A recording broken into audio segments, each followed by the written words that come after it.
ST कर्मचारी पिछले 1.5 महीने से हड़ताल पर हैं। इस बीच अमरावती जिले में काम पर नहीं लौटने वाले 21 कर्मचारियों को नोटिस जारी किया गया है। एसटी प्रशासन के इस रवैये के चलते कर्मचारियों में भारी गुस्सा है। अमरावती जिले में एसटी निगम के चालक, वाहक, यांत्रिक और अन्य पदों पर लगभग 2444 कर्मचारी कार्यरत है। शुरू में सभी कर्मचारी हड़ताल में भाग ले रहे थे। हालांकि कुछ कर्मचारी वेतन वृद्धि के बाद काम पर लौट आए हैं। अमरावती जिले में लौटने वाले कर्मचारियों की संख्या 345 है। कई प्रदर्शनकारी कर्मचारियों के निलंबन के बाद भी एसटी कर्मी अपनी मांगों पर अड़े हुए हैं। रविवार को कर्मचारियों ने आक्रामक रुख अख्तियार कर लिया और कहा कि जब तक राज्य सरकार में शामिल करने की मांग पूरी नहीं होती, तब तक काम पर नहीं आएंगे।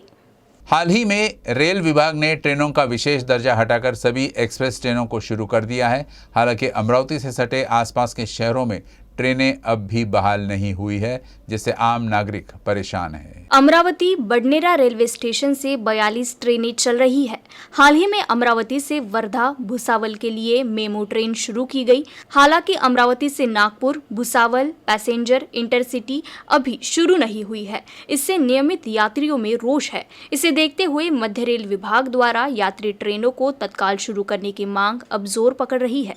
यात्रियों की संख्या बहुत अधिक होने के बावजूद ट्रेनें शुरू नहीं की गई है, लिहाजा सभी ट्रेनों को नियमित करने की मांग की जा रही है।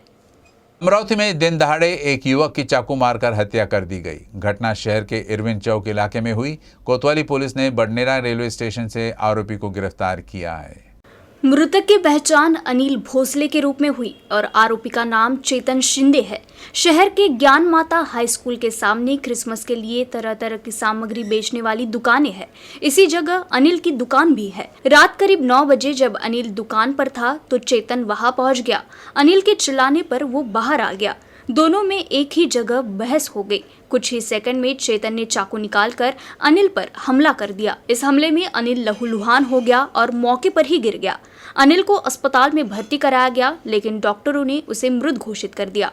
सूचना मिलते ही कोतवाली पुलिस मौके पर पहुंच गई। हत्यारे की शिनाख्त के बाद तलाश शुरू हुई। सूचना मिलने पर पुलिस उपायुक्त विक्रम साली, कोतवाली थानाधिकारी नीलिमा अराज पुलिस टीम के साथ मौके पर पहुंचे। इस बीच पुलिस ने आरोपी चेतन शिंदे को बडनेरा थाने से गिरफ्तार कर लिया। मौलिक अधिकारों की रक्षा के साथ साथ सामाजिक आर्थिक न्याय की स्थापना और जनता के हितों की खोज संविधान निर्माताओं का आदर्श वाक्य था। संविधान मौलिक अधिकारों और दिशा निर्देशों को संयोजित करने का इरादा रखता है।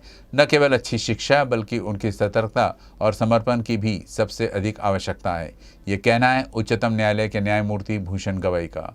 रविवार को अमरावती में उन्होंने कहा कि इस जागरूकता को उन छात्रों को अपनाना चाहिए जो अभी अभी कानूनी पेशे की शुरुआत कर रहे हैं।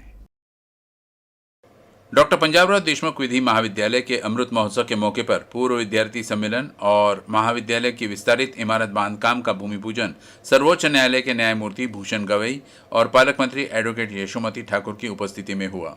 इस मौके पर न्यायमूर्ति भूषण गवई ने अपने विचार रखे।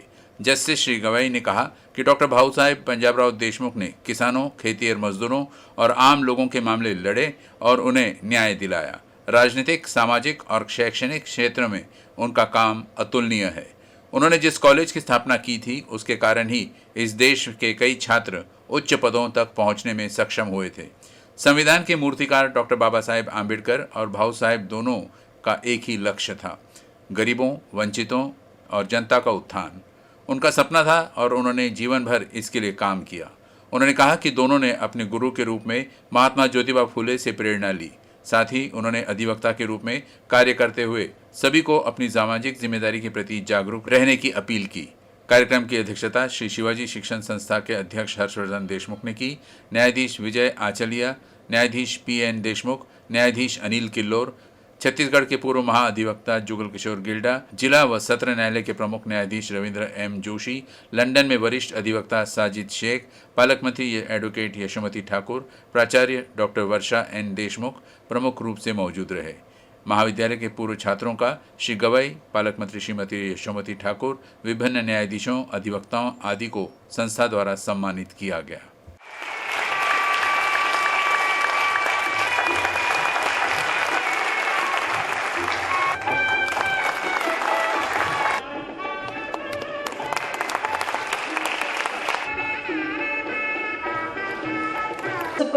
Varsha Deshmukh Madam to accompany sir. To felicitate our President.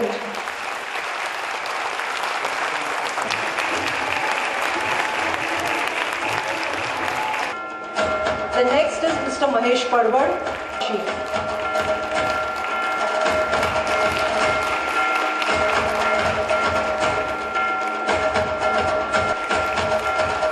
Miss Supriya. Shivaji शिक्षण संस्था द्वारा संचालित पंजाबराव देशमुख लॉ कॉलेज को अपना 1 साल का वेतन देने की घोषणा अमरावती की पालक मंत्री और महिला एवं बाल विकास मंत्री एडवोकेट यशोमती ठाकुर ने की है। Doctor Panjabrao Deshmukh law college के नए भवन के शिलान्यास समारोह में वे बोल रही थी। ते सगळंच तर आम्ही परत करू शकत नाही, पण फुल नाही फुलाची पाकळी त्या ठिकाणी तुम्ही आम्ही सगळ्यांनी केलंच पाहिजे। म्हणून माझा अख्खा 1 वर्षाचा पगार मी लॉ कॉलेजच्या बिल्डिंगसाठी त्या ठिकाणी अर्पण करते आहे, असं या ठिकाणी प्रांजळपणे सांगते। युवा सेना ने बेंगलुरु में छत्रपति शिवाजी महाराज की प्रतिमा को तोड़े जाने की दोषियों के खिलाफ कड़ी कार्रवाई की मांग करते हुए नागपुर में विरोध प्रदर्शन किया। महल में छत्रपति शिवाजी महाराज की प्रतिमा के सामने युवा सेना द्वारा आंदोलन का आयोजन किया गया। कर्नाटक के बैंगलोर में छत्रपति शिवाजी महाराज की मूर्ति को तोड़ा गया था। इस घटना के बाद राज्य भर में शिव प्रेमियों में भारी गुस्सा है। इस मामले में शिवसेना आक्रामक हो गई है और इस घटना का कई जगह विरोध किया जा रहा है। नागपुर में रविवार को युवा सेना की ओर से महल में छत्रपति शिवाजी महाराज की प्रतिमा के सामने प्रदर्शन किया गया। इस दौरान युवा सेना के कार्यकर्ताओं ने छत्रपति शिवाजी महाराज की प्रतिमा को अपवित्र करने वालों के खिलाफ सख्त कार्रवाई की मांग की। वहीं इस संबंध में कर्नाटक के मुख्यमंत्री द्वारा दिए गए बयान का विरोध करते हुए माफी की भी मांग की गई।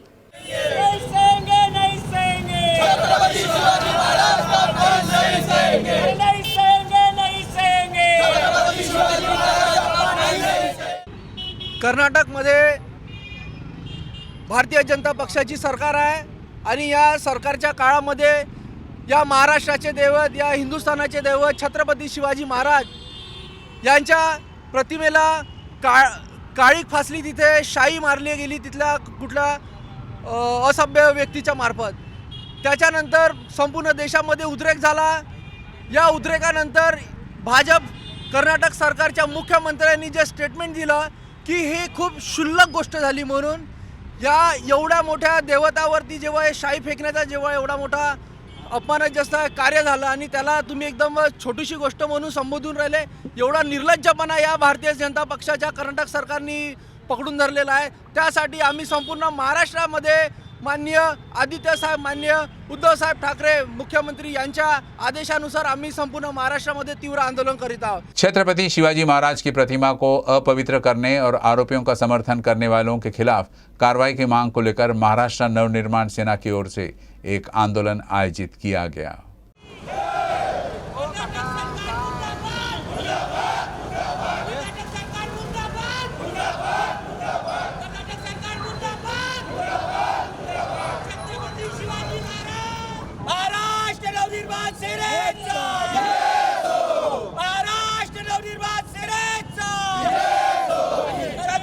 शिवाजी महाराज की महाराष्ट्र नवनिर्माण सेनेचा।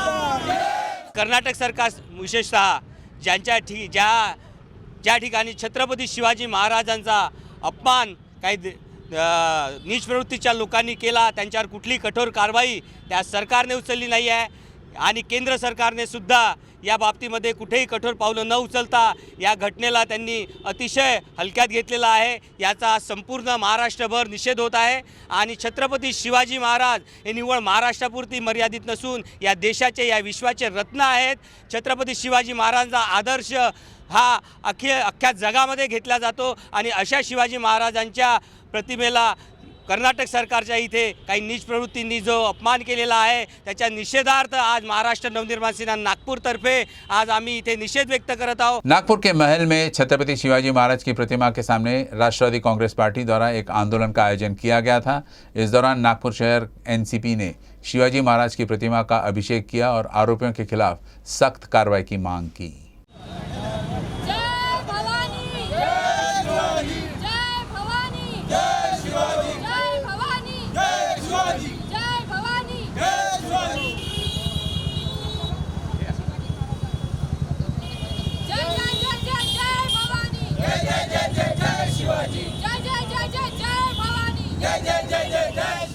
केळानी दुधानी शर्करानी अभिषेक करून आज त्यांना एक मान दिला, वंदना केली. आज आरती करून आम्ही त्यांना एक सांकेतिक जे कोणी याचे कृत्य करणारे आहेत त्यांना एक संकेत देतो की याच्या पुढे भविष्यामध्ये आता तर आम्ही या पद्धतीचे आम्ही सांकेतिक हे आंदोलन केलेले आहेत. तर पण पुढे अशा पद्धतीचं जर कार्य झालं, जर देशाचे प्रधानमंत्री अशा पद्धतीचं आपल्या महापुरुषांना जर पुतळ्याच्या विटंबना होत असेल तर आम्ही राष्ट्रवादी कांग्रेस पार्टी के सगळे कार्यकर्ते पदाधिकारी कुठेही आम्ही सहन करणार नहीं। राज्य में 21 दिसंबर को होने वाले जिला परिषद और पंचायत समिति चुनाव के लिए उम्मीदवारों का प्रचार अंतिम चरण में है। वर्धा में ओबीसी आरक्षण की 14 सीटों को छोड़कर 4 नगर पंचायतों की 14 ओबीसी सीटों के लिए 18 जनवरी को चुनाव होगा और 19 जनवरी को मतगणना होगी। आष्टी, कारंजा, समुद्रपुर और सेलू नगर पंचायत विकास के अंतिम चरण में है। वर्धा में होने वाले इस चुनाव को लेकर सियासी माहौल गर्मा गया है। उम्मीदवार जनता के बीच में पैठ बनाने के लिए प्रचार में कोई कसर नहीं छोड़ने के मूड में है। वर्धा में कांग्रेस के 2 धड़े हैं। शेखर शेंडे के समूह को टिकट नहीं मिलने से नगर पंचायत में सेलू नगर विकास आघाड़ी की ओर से अपने सभी उम्मीदवारों से चुनाव लड़ रहे हैं। आणि माझ्यासोबत जे माझे विरोधक पूर्वी कधी राहिले होते मागच्या इलेक्शनला मिश्राजी, त्यांना मी माझ्यासोबत घेतलं। तसेच शिवसेनाला मी माझ्यासोबत घेतलं। अनिल देवतारेंनी मला 5 वर्ष साथ दिली आणि अशा प्रकारे शिवसेना काँग्रेसचा जो विरोधी गट आहे त्या हिशोबाने काँग्रेस आणि मी अशी 3 जण मिळून आम्ही युती करून यावेळेस हे इलेक्शन भांडत आहोत आणि जवळपास सर्वच जागावर आम्ही जिंकू अशा पोझिशनवर आम्ही आहोत आणि आघाडीच्या नावावर आम्ही हे पूर्ण काही युती करून लढविलेली आहे। शिवसेना, काँग्रेसची फुटीर आघाडी आणि दप्तरी पॅनल या हिशोबाने आम्ही सेलू नगर परिषद ही लढवित आहोत। नवगठित सहकारी जनशक्ति पक्ष बेरोजगारों को रोजगार देने और एमआईडीसी की स्थापना जैसे विभिन्न मुद्दों को उठाकर इस चुनाव में अपना अस्तित्व साबित करने की पूरी कोशिश कर रहा है। सेलू नगर पंचायतच्या येणाऱ्या निवडणुकीत माझे 17 उमेदवार या ठिकाणी उभे आहे। माझा एकच एजेंडा आहे। वर्धा जिल्ह्यामध्ये 8 तालुके आहे, 7 तालुक्यामध्ये एमआयडीसी निर्माण झालेले आहे। सेलू तालुक्यात एमआयडीसी निर्माण न होण्याचं कारण असं आहे की या ठिकाणी आजपर्यंत जयस्वाल मिश्रा दप्तर यांची सत्ता होती। एमआयडीसीचा नियम असा होता की 500 मीटर व्हा, एमआयडीसी स्थापन करा, परंतु यांच्या सगळ्या जमिनी असल्यामुळे यांनी एमआयडीसीचा प्रस्ताव आजपर्यंत दिला नाही। मागणी नाही तर पुरवठा नाही, त्यामुळे आजपर्यंत इथे एमआयडीसी झालं नाही। वर्धा जिल्ह्यात ते संपूर्ण भारतात सेलू तालुक्याचा कापूस हा लांब धाग्याचा आहे। इथे एक चांगली कापडगिरणीसुद्धा येऊ शकते। सोयाबीन सगळ्यात जास्त मोठं पिकते, सोयाबीन एक चांगला कारखाना होऊ शकते। केळीचे पेंडके पहिले फेकून द्या लागे, आता 7 रुपये किलो 8 रुपये किलो खपते, त्यामुळे ताडपत्र्या, पर्स हे बनते। असे अनेक उद्योग एमआयडीसी स्थापन करून मला आणण्याचा माझा मानस आहे आणि यासाठी मी सर्वतोपरी प्रयत्न करणार आहे। येणाऱ्या भविष्यात इथे व्यायामशाळा, जिमखाना आणि 100 शॉपिंग कॉम्प्लेक्स बांधण्याचा माझा एक संकल्प आहे आणि तुम्ही 2 वर्षाच्या आतमध्ये बीओटी तत्वावर बांधा, वापरा आणि हस्तांतरण करा या मुद्द्यावर मी ते काम करणार आहे। बीजेपी की ओर से भले ही सभी उम्मीदवारों की घोषणा कर दी गई हो, लेकिन इस नगर पंचायत में बड़े नेता प्रचार करते नजर नहीं आ रहे हैं। इसलिए ये देखना उतना ही महत्वपूर्ण होगा कि भाजपा अपने अस्तित्व का प्रबंधन कैसे करती है। वर्धा जिल्ह्यामध्ये 4 नगरपंचायतच्या निवडणुका होत आहेत। यात आष्टी, कारंजा, समुद्रपूर आणि सेलू नगरपंचायती आहे। आज संध्याकाळी हा प्रचार थांबणार आहे आणि 21 तारखेला मतदान होणार आहे। ओबीसीच्या जागा सोडून हे मतदान होणार आहे।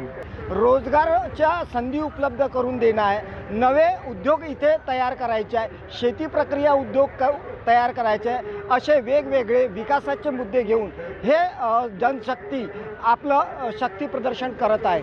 मात्र 4 गट मोठे आमने सामने असल्यामुळे नगराध्यक्ष कोण बनवेल याकडे सेलू नगर पंचायतच्या नागरिकांचे लक्ष लागले आहे। Surendra Amteke, UCN news, Wardha. सड़क किनारे भीख मांगने वालों पर कभी हम दया दिखाते हैं और कभी उन्हें कठोरता से भगा भी देते हैं। अमूमन कोई दिव्यांग हो तो दया और भी बढ़ जाती है, लेकिन वो दिव्यांग भीख मांगने वाला व्यक्ति सच में हमारी दया के लायक है? इस बात का जवाब देगी आपको एक खबर, जिसमें एक 3 साल का बच्चा अपने माता पिता के लिए खाने का प्रबंध करता है और बदले में उसके माँ बाप भीख से मिले हुए पैसे शराब पीने में उड़ा देते हैं। देखिए यूएसएन रिपोर्टर निशा पंजवानी की एक ग्राउंड रिपोर्ट।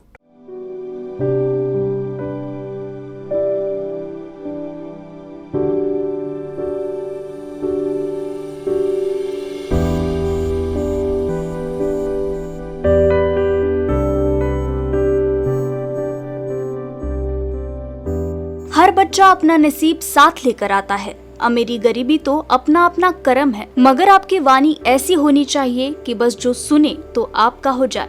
कुछ इसी तरह का स्वभाव है 3 साल के इस विकास का, जिसके माता पिता नागपुर के कॉटन मार्केट परिसर में ही किसी मंदिर के प्रांगण में बसेरा बनाए हुए हैं।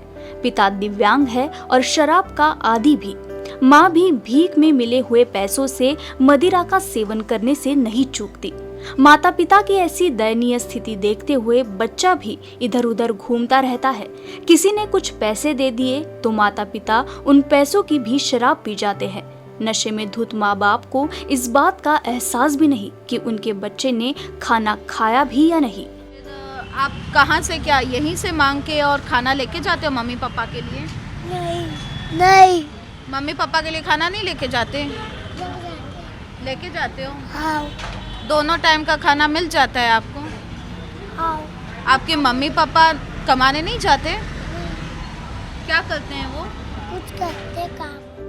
समीप के होटल संचालक ये कहते हैं कि बच्चे की समझदारी, उसका बात करना हम सभी को पसंद आता है, इसलिए उसे हम खाना दे देते हैं। लेकिन कई बार जब वो खाना नहीं ले जा पाता तो उसके माँ बाप उसकी पिटाई भी कर देते हैं। ये दृश्य मन को बेहद विचलित कर देता है कि अभी तो ठीक है, लेकिन भविष्य में ये बच्चा गलत संगत में न पड़ जाए। ये बच्चा आपके यहाँ कितने समय से आता है? 2-3 साल से आ रहे हैं। 2-3 साल से। रहने के लिए ठिकाना अगर बोले तो कहाँ रहते हैं? वैसे फुटपाथ पे सोते हैं लोग। फुटपाथ पे सोते हैं। ये कह रहा है जैसे कि इसके मम्मी पापा काम करते हैं, लेकिन आपके अनुमान से क्या है? काम तो नहीं करते, ऐसे ही भीख मांगने का काम करते हैं उनके माँ बाप, और जितनी भीख मिलती है उसमें दारू में पूरे उड़ा देते हैं पैसे लोग। ऐसा सुनने में आया है कि ये बच्चा उनके लिए खाना लेके जाते हैं, उसका बाद भी वो उसे मारपीट करते हैं। हाँ, बच्चे से मारते हैं, उसका नशेबंदी में रहते हैं वो, रात उसको मारते हैं। ये दृश्य देखकर कितना विचलित कर देता है मन को उसके भविष्य के लिए। वो तो इसका अभी सुधार जरूरी है, इनको सुधारना, उनके माँ बाप से दूरी रखना चाहिए इनको। कोई संस्था होंगी तो इसको बच्चे को लेके जाएगा उसको, यहाँ तो बच्चा तो बिगड़ जाएगा पूरा। ऐसे कहा जाता है कि हर बच्चे का एक कर्तव्य होता है कि वो अपने माता और पिता का लाठी बने, सहारा बने, लेकिन उसकी उम्र महज आज 3 वर्ष है। 3 साल की उम्र में वह अपनी माता और पिता दोनों के लिए जो कार्य कर रहा है वो तो काफ़ी सराहनीय है, लेकिन माता पिता की पृष्ठभूमि से अगर देखा जाए तो ये बेहद चिंता का विषय है। वीडियो जर्नलिस्ट जितेंद्र खापड़े के साथ Nisha Panchwani, UC news Nagpur. News room से बस इतना ही, लेकिन खबरों का सिलसिला आगे भी जारी रहेगा। आप देखते रहिएगा यूसीएन अमरावती न्यूज़।